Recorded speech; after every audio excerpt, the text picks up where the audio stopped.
Sometimes destiny arrives disguised as betrayal, and the heart finds ways to transform rejection into something far more powerful than those who cast us aside ever imagined. I'm Eleanor, and I have dedicated my life to rescuing letters that carry stories of human resilience, particularly those written by women whose love became their greatest weapon against those who tried to destroy them. Last month, while cataloging documents from a recently donated collection at the Historical Society of Charleston, South Carolina, I discovered a leather portfolio that had been sealed with wax for over a century and a half. Inside were letters that would reveal one of the most extraordinary stories of love, betrayal, and ultimate triumph I have ever encountered. The portfolio contained the correspondence of Evangeline Hartford, a young woman whose engagement to the heir of one of Charleston's wealthiest shipping families was publicly broken when false accusations of impropriety were spread by her own sister. But what began as social destruction in 1847 became the foundation for a love story so powerful that it would eventually bring down the very people who had tried to humiliate her. Evangeline's letters reveal how a woman scorned by society found refuge in the arms of someone society deemed beneath her station, and how their union created wealth and influence that ultimately exposed the corruption of those who had shunned her. Have you ever wondered how love can become the most perfect form of revenge against those who tried to break your spirit? Share your thoughts in the comments, because Evangeline's story will show you that sometimes the greatest victories come to those who refuse to let betrayal define their worth. The autumn of 1847 arrived in Charleston with an unusual chill that seemed to settle not just over the cobblestone streets and grand mansions, but into the very hearts of those who moved within the city's most exclusive social circles. Evangeline Hartford stood at the tall windows of her family's Federal-style mansion on Broad Street, watching carriages roll past carrying people who had once competed for invitations to her social gatherings and who now crossed the street rather than acknowledge her presence. At 22, Evangeline possessed the kind of refined beauty that had made her the most sought-after young woman in Charleston society just 6 months earlier, with auburn hair that caught light like burnished copper, intelligent green eyes that could command attention across any ballroom, and a wit sharp enough to match the most educated gentleman in political discourse or literary debate. The Hartford family had built their fortune through cotton plantations along the Ashley River and shrewd investments in Charleston's bustling port trade, making them one of the most influential families in South Carolina's plantation aristocracy. Evangeline's father, Judge William Hartford, sat on the state Supreme Court and owned properties that stretched from the Charleston harbor to the interior counties, while her mother, Catherine Hartford, had descended from one of the original colonial families and maintained connections that could make or break social standings throughout the region. Evangeline had been raised with every advantage that wealth and status could provide, educated by private tutors in languages, literature, mathematics, and music, trained in the social graces that would ensure her success as the wife of someone equally prominent, and groomed to take her place among the women who quietly influenced Charleston's political and economic decisions from their elegant drawing rooms and exclusive garden parties. Her engagement to Jonathan Middleton in the spring of 1847 had been celebrated as the perfect union of two great Charleston families, joining the Hartford cotton wealth with the Middleton shipping empire that controlled much of the trade flowing through Charleston's harbor. Jonathan was considered one of Charleston's most eligible bachelors, 28 years old, with the kind of classical good looks that made mothers with unmarried daughters scheme for invitations to events where he might appear, and intelligence that had earned him recognition as a rising star in South Carolina's political circles. The engagement had been announced at a lavish party at the Middleton estate, with 500 guests drinking champagne from crystal glasses while musicians played in gardens illuminated by hundreds of candles, and newspapers throughout the South describing it as the social event of the decade. But, on a September morning that had begun with the same routine elegance that characterized all of Evangeline's days, her world collapsed with devastating suddenness. She was arranging flowers in the morning room when her sister Victoria burst through the doors with an expression of barely contained excitement that Evangeline had learned to recognize as dangerous. Victoria, 3 years younger and possessed of a beauty that was more conventional than Evangeline's striking features, had always resented living in her older sister's shadow, competing for attention at social gatherings where Evangeline's combination of intelligence, beauty, and family connections made her the natural center of any room. "Evangeline, you must sit down," Victoria announced with the kind of theatrical concern that made Evangeline immediately suspicious. "I've just heard the most dreadful news, and I felt it was my duty as your sister to tell you immediately rather than let you hear it from strangers." Victoria's news was delivered with the precision of someone who had rehearsed the words carefully, claiming that she had witnessed Evangeline in what appeared to be a romantic encounter with Thomas McKenna, the Irish foreman who supervised construction projects at the Hartford shipping offices. According to Victoria's account, she had seen Evangeline and Thomas embracing in the garden behind the commercial district, speaking intimately in a way that suggested their relationship had progressed far beyond anything appropriate for an engaged woman of her social standing. The accusation was devastating not just because of its implications for Evangeline's reputation, but because Thomas McKenna represented everything that Charleston society considered beneath their notice: an immigrant who had arrived with nothing but his willingness to work, someone whose intelligence and integrity had earned him respect among the merchants and workers who dealt with him daily, but whose Irish Catholic background and working-class origins made him invisible to the social circles that defined Charleston's aristocracy.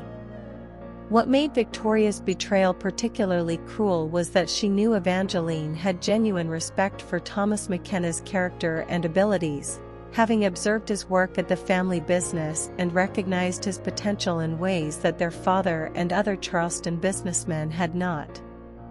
Evangeline had indeed spoken with Thomas on several occasions about expanding the Hartford shipping operations, conversations that had revealed his remarkable understanding of commerce and his vision for Charleston's economic future, but their interactions had been entirely professional and entirely appropriate, conducted in full view of other workers and business associates. Victoria's version of events transformed these legitimate business discussions into evidence of romantic betrayal, using Evangeline's respect for Thomas's intelligence as proof of improper intimacy.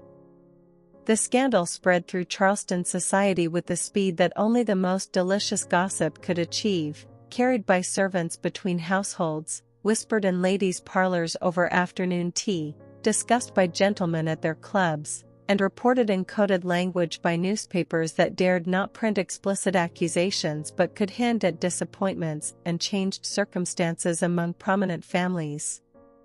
Within 3 days of Victoria's revelation, Jonathan Middleton had ended their engagement with a letter so coldly formal that it might have been written by his attorneys, expressing regret that circumstances had made their union impossible and releasing Evangeline from all obligations while making it clear that he considered their relationship damaged beyond repair.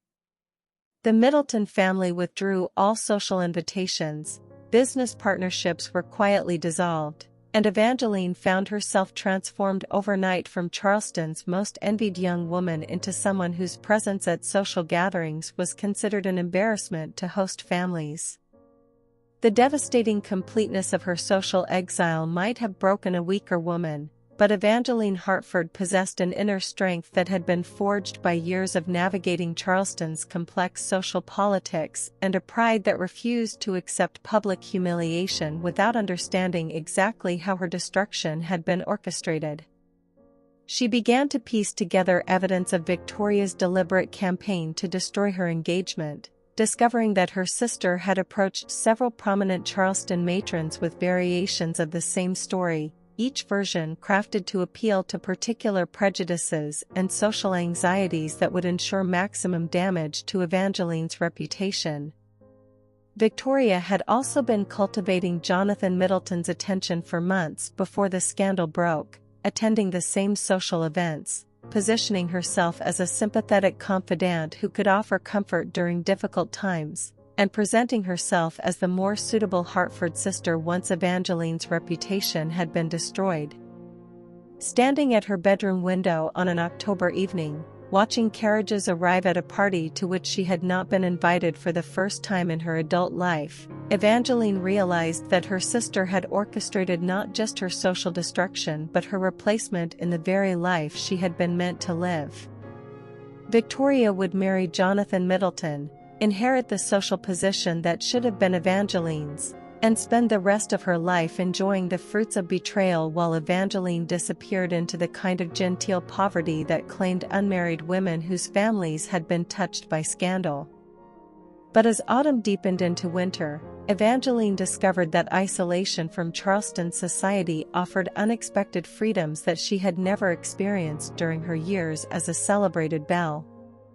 Without the obligations of social calls, charity committees, and endless rounds of parties, she found herself with time to explore interests that had been pushed aside by the demands of maintaining her position as one of Charleston's most eligible young women. She began visiting the family business offices not as a decorative presence at ceremonial events, but as someone genuinely interested in understanding the mechanics of commerce that generated the Hartford wealth. Her conversations with Thomas McKenna evolved from brief acknowledgments to serious discussions about trade routes, shipping schedules, cargo management, and the broader economic forces that were beginning to reshape Charleston's position in national and international markets. Thomas McKenna proved to be unlike any man Evangeline had ever encountered in Charleston's drawing rooms and ballrooms.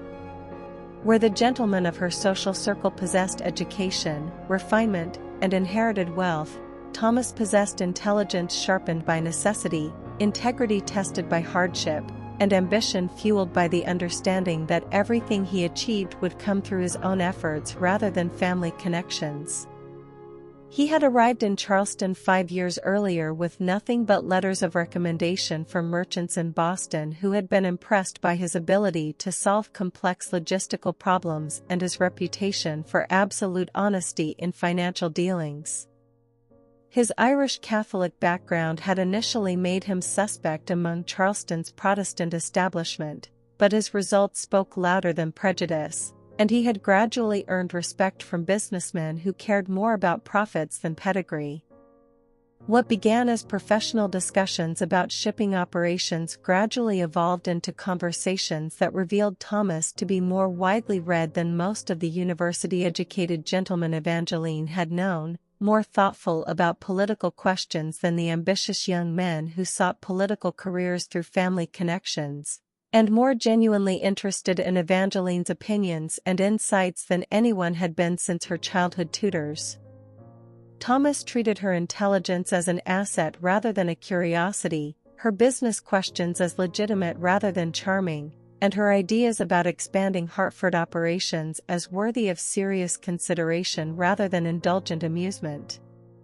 By the spring of 1848, Evangeline Hartford had fallen deeply in love with Thomas McKenna, and he with her, though both understood that any public acknowledgement of their feelings would complete her social destruction while potentially destroying his career and future prospects in Charleston.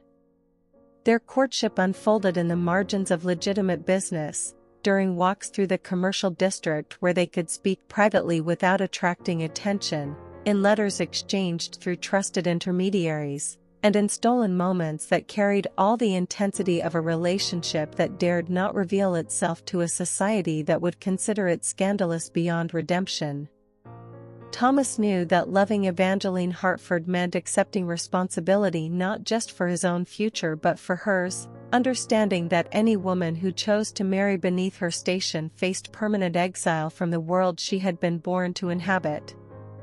But he also recognized that Evangeline possessed courage, intelligence, and strength that had been hidden beneath the decorative role she had been trained to play, qualities that could flourish if she had the opportunity to build a life based on love and partnership rather than social expectations and family obligations.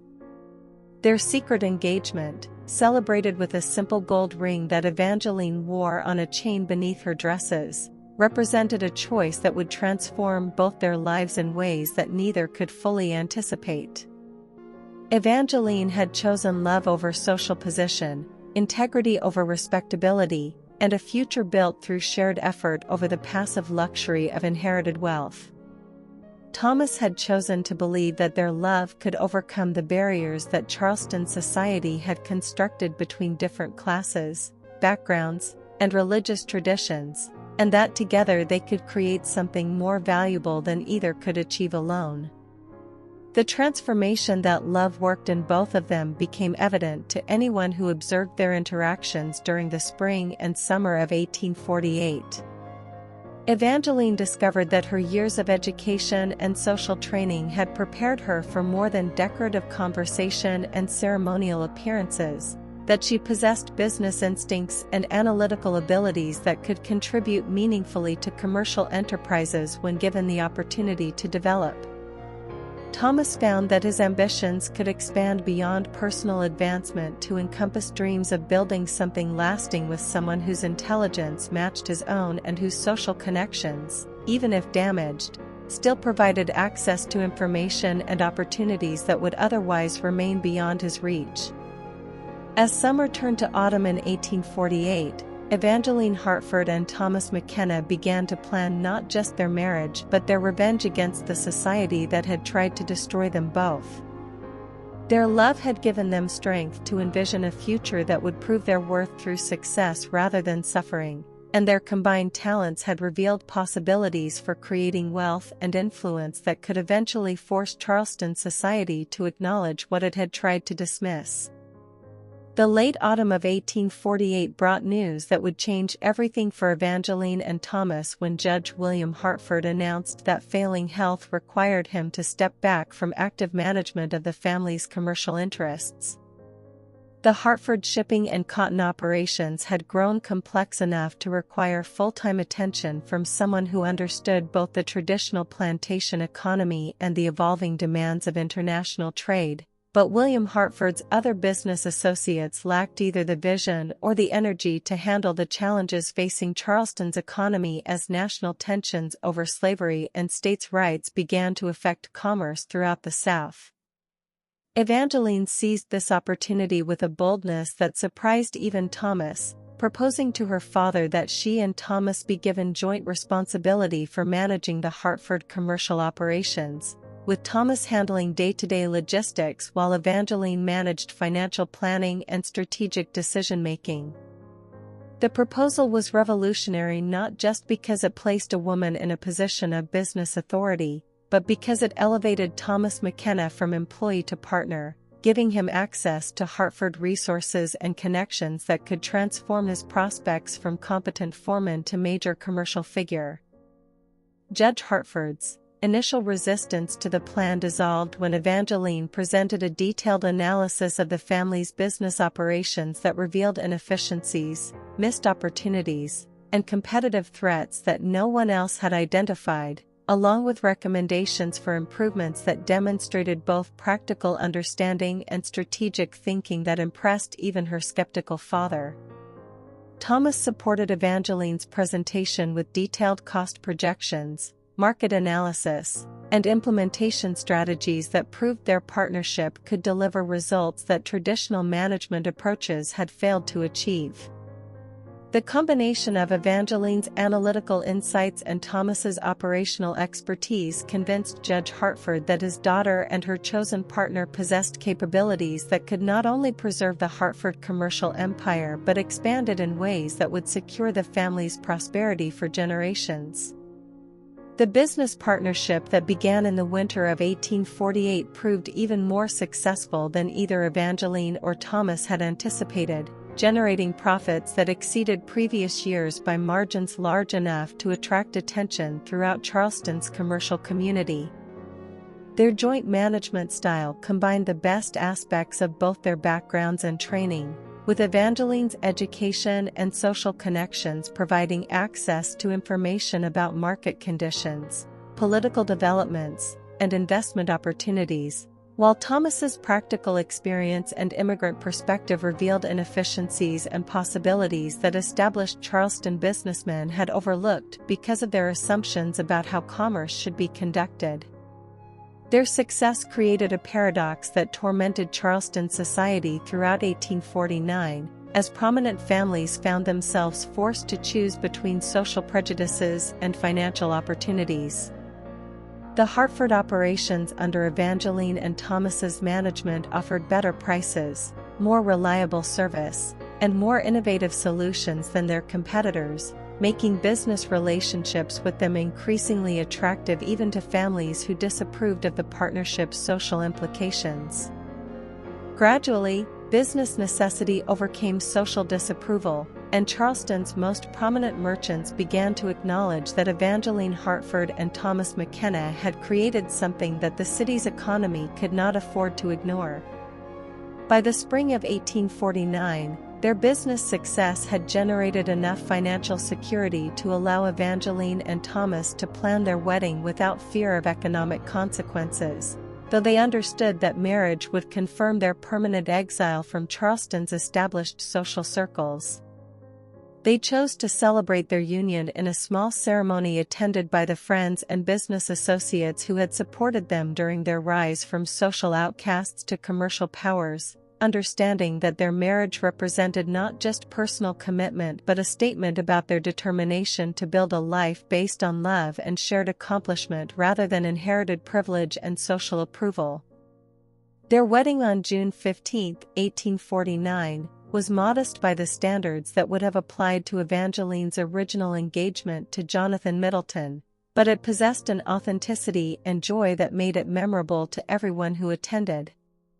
The ceremony took place in the garden behind the Hartford mansion, with flowers that Evangeline had arranged herself and music provided by friends rather than hired musicians, creating an atmosphere of genuine celebration rather than social theater. Thomas's vows promised not just love and faithfulness but partnership in all the challenges and opportunities their future would bring, while Evangeline's vows acknowledged that choosing love over convention had given her the chance to become the woman she was always meant to be. The transformation in Evangeline's circumstances during the 2 years since Victoria's betrayal had been so complete that some Charleston observers wondered if her social destruction had actually been a liberation that allowed her to discover capabilities and strengths that would have remained hidden if she had followed the conventional path from prominent engagement to society marriage. The woman who had once defined herself through social approval and family connections had become someone whose worth was measured by accomplishments and whose confidence came from knowing that everything she had achieved was the result of her own efforts and choices. As 1849 gave way to 1850, Evangeline and Thomas McKenna faced their future with optimism rooted in proven success and love that had grown stronger through adversity, understanding that their revenge against those who had tried to destroy them would come not through direct confrontation but through building something so impressive that Charleston society would be forced to acknowledge what it had tried to dismiss. I want to pause here and connect with those of you who understand that sometimes our greatest growth comes through our deepest disappointments. Evangeline's story shows us that betrayal can become the foundation for discoveries about our own strength that we might never have made otherwise. If you're finding inspiration in her journey, I'd love to hear in the comments about times when rejection opened doors to better opportunities than you could have imagined. Your stories remind us that we're not alone in learning that love and determination can transform any setback into a setup for something greater. The success that Evangeline and Thomas achieved during their first years of marriage became the talk of Charleston's commercial district and a source of growing frustration for those who had expected their partnership to fail under the weight of social disapproval and economic challenges. By 1851, the Hartford operations had expanded beyond traditional cotton and shipping to include investments in railroad development, textile manufacturing, and even early industrial enterprises that were beginning to reshape the Southern economy. Their willingness to embrace new technologies and business methods gave them advantages over more conservative competitors who clung to traditional approaches because of social pressure rather than practical considerations. More significantly, their success began to attract attention beyond Charleston, as merchants and investors in other southern cities and even northern commercial centers recognized that Evangeline and Thomas had created something innovative and profitable that offered lessons for businesses throughout the region. Invitations began arriving for Thomas to speak at commercial conferences and for both of them to visit business associates in Savannah, Richmond, and even New York, where their story of building a commercial empire through intelligence and determination rather than inherited advantages resonated with the entrepreneurial spirit that was transforming American business during the 1850s. Their growing prominence created social complications for Charleston families who had participated in Evangeline's original ostracism but now found themselves excluded from business opportunities that could significantly impact their own economic prospects. The Hartford-McKenna partnership had become too important to Charleston's economy to ignore, while simultaneously serving as a daily reminder that the city's social elite had rejected someone who proved more capable than many of the men they had chosen to support instead.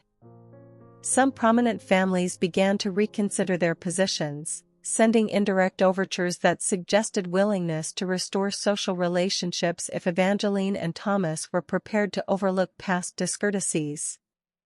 Victoria's marriage to Jonathan Middleton in the fall of 1849 had been celebrated as the social triumph that should have been Evangeline's, but the reality proved far less satisfying than Victoria had anticipated when she orchestrated her sister's downfall. Jonathan had married Victoria as a suitable replacement for Evangeline rather than someone he genuinely loved, and their relationship lacked the passion and partnership that characterized Evangeline and Thomas's union. Moreover, Jonathan's business ventures had not prospered during the same period when Evangeline and Thomas were building their commercial empire, creating financial pressures that contrasted sharply with the expanding prosperity that Evangeline had found through following her heart rather than social expectations.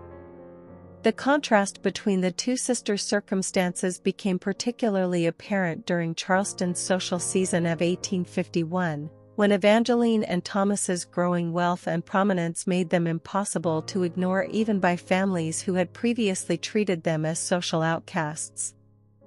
Their success had created a new category in Charleston's social hierarchy, neither fully accepted by traditional society nor entirely excluded from it, occupying a position that commanded respect even from those who disapproved of how they had achieved their status. The turning point in their social rehabilitation came when Judge William Hartford suffered a serious illness that required the family to take a more prominent role in community affairs to maintain the Hartford name and influence. Evangeline's obvious competence in managing both business operations and family responsibilities during her father's recovery demonstrated to Charleston society that she had developed into someone whose capabilities extended far beyond the decorative role she had been trained to fill as a young woman. Her handling of complex financial arrangements, negotiations with business partners, and even charitable activities showed a maturity and effectiveness that impressed even her former critics.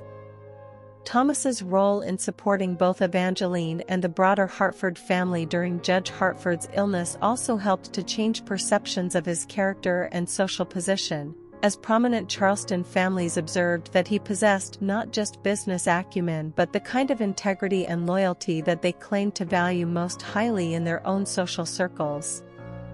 His respectful treatment of Judge Hartford, his obvious devotion to Evangeline, and his careful handling of sensitive family matters demonstrated qualities that many Charleston gentlemen possessed in theory but failed to display when tested by real challenges. By the summer of 1852, invitations began arriving for Evangeline and Thomas to attend social events that would have been unthinkable just 3 years earlier, as Charleston families recognized that excluding them from important gatherings meant missing opportunities to interact with people who had become genuinely influential in the city's economic and increasingly political affairs. Their acceptance of these invitations was gracious but measured, neither eager to forgive past slights nor bitter about treatment they had received, demonstrating a dignity that impressed even those who had been most critical of their unconventional marriage. The social rehabilitation of Evangeline and Thomas McKenna represented a victory not just for them personally but for the idea that worth should be measured by accomplishments rather than circumstances of birth, intelligence rather than inherited connections, and character rather than conventional respectability. Their success had forced Charleston society to acknowledge that its judgments about social appropriateness had been both wrong and costly, depriving the community of contributions that could have benefited everyone if prejudice had not prevented recognition of talent regardless of its origins. As 1852 drew to a close, Evangeline found herself in the remarkable position of being courted by the same society that had rejected her, invited to events by families who had once crossed streets to avoid acknowledging her presence, and respected by people who had once dismissed her choices as social suicide. More importantly, she had discovered that building a life based on love and shared accomplishment rather than social approval had given her not just happiness but a sense of purpose and fulfillment that she had never experienced during her years as Charleston's most celebrated belle. The autumn of 1853 brought developments that would demonstrate just how completely Evangeline and Thomas had transformed their circumstances and how thoroughly they had achieved their revenge against those who had tried to destroy them. Judge William Hartford's declining health required decisions about the future of the family's extensive business interests and political connections, and his obvious confidence in Evangeline and Thomas's management abilities led to their designation as primary heirs to commercial operations that had become one of Charleston's most valuable assets. The announcement that Evangeline Hartford McKenna would inherit control of properties and investments worth hundreds of thousands of dollars, while Thomas McKenna would assume leadership of shipping operations that controlled significant portions of Charleston's international trade, sent shockwaves through Charleston society and forced a final reckoning with the social judgments that had seemed so certain just 6 years earlier. Families who had built their own prosperity through relationships with Hartford enterprises suddenly found themselves dependent on the goodwill of people they had treated as social outcasts, while competitors who had expected to benefit from the Hartford family's supposed disgrace discovered that they faced opponents with more resources and determination than they had ever imagined. Victoria's reaction to news of Evangeline's inheritance revealed the extent to which her betrayal of her sister had been motivated by envy and ambition rather than moral concern, as she attempted to challenge the will and questioned Evangeline's fitness to manage family enterprises that she clearly understood better than anyone else in the Hartford line.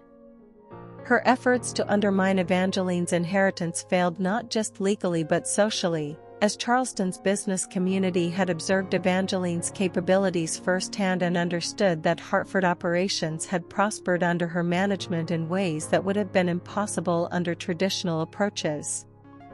Jonathan Middleton's response to his former fiancée's transformation from social pariah to commercial heiress demonstrated the shallow nature of the social judgments that had once seemed so important to Charleston's elite.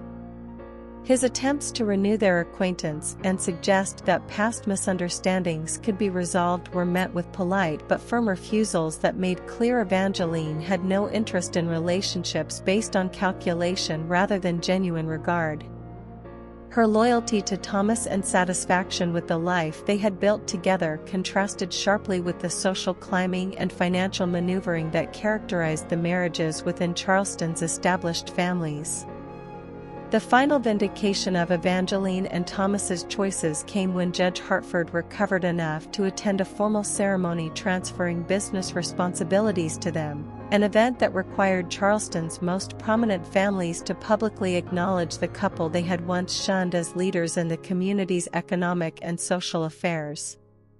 The ceremony, held at the Charleston Chamber of Commerce in December 1853, represented not just a business transaction but a symbolic recognition that merit and accomplishment had triumphed over prejudice and convention.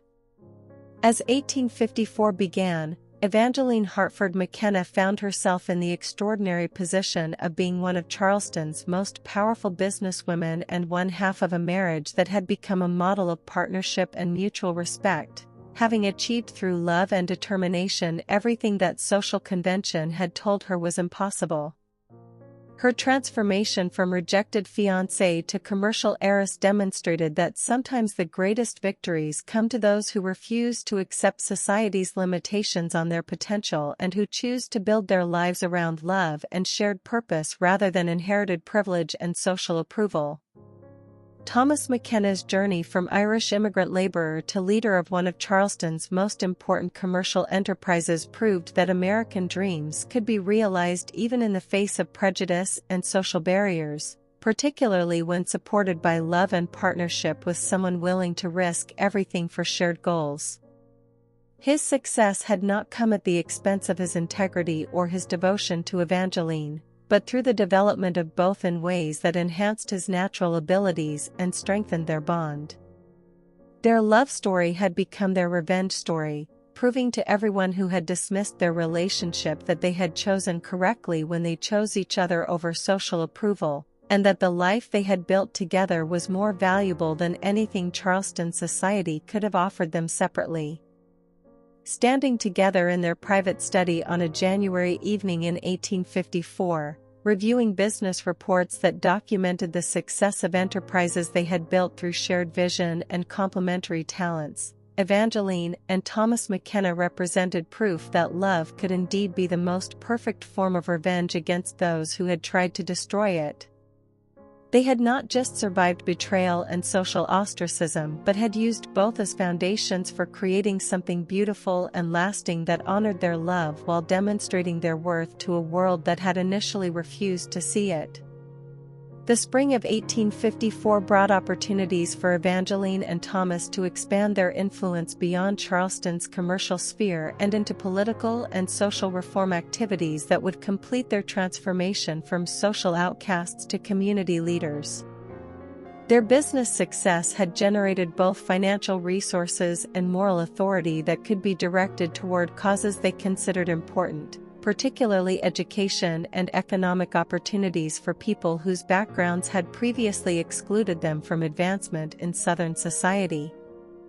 Evangeline's interest in educational reform led to her involvement in establishing schools that would provide practical training for young women whose families lacked the resources for traditional finishing school education, while Thomas's concern for immigrant workers resulted in programs that offered English language instruction and job training that could help newcomers achieve the same success he had found in Charleston. Their philanthropic activities were not simply charitable gestures but strategic investments in creating a more inclusive and economically dynamic community that could benefit from talents regardless of their origins. Their political influence grew naturally from their business prominence and community involvement, as both political parties sought their support for candidates and causes that could benefit from their endorsement and financial backing. Their positions on economic issues reflected their own experiences with prejudice and opportunity, generally supporting policies that would expand trade, encourage immigration, and provide educational opportunities that could help people improve their circumstances through their own efforts rather than inherited advantages. The social influence that followed their business and political prominence forced Charleston society to complete its recognition of their importance by including them in exclusive events, consulting them on community decisions, and treating them as leaders whose opinions mattered on issues that affected the city's future. Their acceptance into Charleston's highest social circles represented not just personal vindication but a broader acknowledgement that the city's traditional hierarchies had been forced to adapt to economic and social realities that could not be ignored. Victoria's increasing isolation as her sister's prominence grew provided a bitter counterpoint to Evangeline's success, as her betrayal had ultimately cost her the respect and influence she had hoped to gain through destroying Evangeline's engagement. Her marriage to Jonathan Middleton had brought neither the happiness nor the social position she had anticipated, while her relationship with her family had been permanently damaged by her role in creating the crisis that had initially seemed to destroy Evangeline's prospects. The Hartford family's recognition of Evangeline's contributions and her restoration to full inheritance rights represented not just financial vindication but emotional healing for relationships that had been damaged by the original scandal and its aftermath. Judge Hartford's pride in his daughter's accomplishments and his respect for Thomas's character helped to repair family bonds that had been strained by years of uncertainty and social pressure. As summer arrived in 1854, Evangeline and Thomas McKenna had achieved everything they had dreamed of when their love affair began 6 years earlier in the aftermath of her social destruction. Their business empire continued to expand, their political influence was growing, their social position was secure, and their marriage had proven to be not just personally fulfilling but professionally productive in ways that enhanced both their individual capabilities and their shared achievements. Their story had become Charleston legend, told and retold as an example of how love and determination could overcome any obstacle, how intelligence and integrity could triumph over prejudice and convention, and how the greatest revenge against those who tried to destroy you was simply to succeed so completely that their judgment was proven wrong beyond any possibility of dispute. Looking back on the years since Victoria's betrayal had seemed to end her life as she had known it, Evangeline understood that her sister had actually given her the greatest gift possible by forcing her to discover strength and capabilities that would have remained hidden if she had followed the conventional path from privileged childhood to society marriage. The woman who had once defined herself through others' approval had become someone whose worth was evident in her accomplishments, whose happiness came from love and partnership, and whose influence was based on proved merit rather than inherited position. Thomas's reflection on his own journey from immigrant laborer to Charleston business leader revealed similar gratitude for circumstances that had seemed like obstacles but had actually been opportunities to prove his worth and build something lasting with someone whose love had given him the courage to pursue dreams that would have seemed impossible when he first arrived in America. His success had not required him to abandon his principles or forget his origins, but had enhanced both in ways that honored his heritage while embracing his adopted country's promise of advancement through merit. Their love had indeed become their revenge, but a revenge so complete and so satisfying that it transcended any desire for retaliation and instead represented a celebration of what could be accomplished when two people chose to build their lives around what they valued most rather than what others expected from them. Charleston society's eventual acceptance of their relationship represented not just personal vindication but social progress toward recognition that worth should be measured by character and accomplishment rather than circumstances of birth or conventional respectability.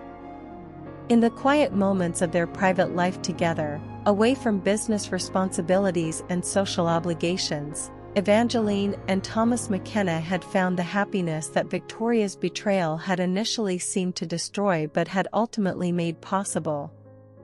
Their love story had become proof that sometimes the most devastating betrayals lead to the most beautiful discoveries, and that revenge can take the form of simply living well enough to make those who tried to destroy you wish they had chosen differently. What strikes me most deeply about Evangeline and Thomas's story is how it demonstrates that love can transform rejection into resilience, betrayal into blessing, and obstacles into opportunities for those brave enough to trust their hearts over society's expectations. Their triumph reminds us that the opinions of people who don't truly know or value us matter far less than the strength we find when we choose to build our lives around love and authentic partnership. Have you ever discovered that being rejected by one path opened up possibilities you never could have imagined? Do you believe that living authentically is the best response to those who try to diminish your worth? Share your thoughts in the comments below, Because these stories of triumph over betrayal remind us that our greatest victories often come from refusing to let others define what our lives should look like. If Evangeline's journey has touched your heart and shown you that love can indeed be the most powerful form of revenge against those who underestimate us, please subscribe to hear more stories of women who refuse to let society's limitations determine their destinies. Your support helps preserve these tales of courage that remind us how love and determination can overcome any obstacle when we're brave enough to trust in both ourselves and each other. I'm Eleanor, and I rescue stories of the human heart's incredible ability to transform pain into power, rejection into resilience, and betrayal into the foundation for love that proves stronger than any force that tries to destroy it. Until next time, remember that sometimes the most beautiful chapters of our lives begin with the words they never expected, because those who try to write our endings rarely understand the strength of our beginnings.